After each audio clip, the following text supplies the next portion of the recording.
Kivela's daughter is remembering her father as Superman, who battled a demon and that took his life. Shelby Kivela speaking today only with TV6's Andrew Lacombe.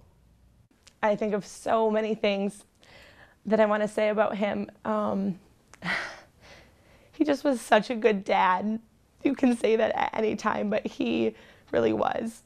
We had a really strained relationship. In the last few months, we still kept close. He still called me and taught me how to cook a ham when I was going to host my first Easter dinner in Boston this year, because he's the most amazing cook. Reflecting on her father in their Marquette living room, a 2012 primary election victory stands out for Shelby Kivela. That victory was so sweet because my dad was a hard-working man. He was a mechanic. My mother and him had very, very little at one point in their lives and built this whole life. My dad was a hardworking man, and that campaign was like the perfect metaphor that you can just work really hard and then get something. And he deserved it, and he deserved it, and then he was great at his job. What do you think needs to happen next in our society for people to make progress with suicide and alcoholism and these big issues? That's a great question.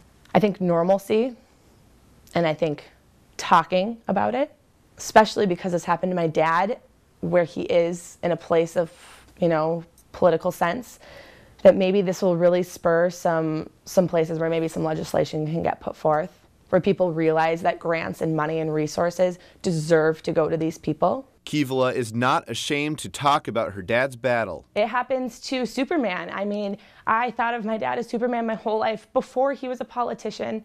That was just a really small part of his life, which is another thing.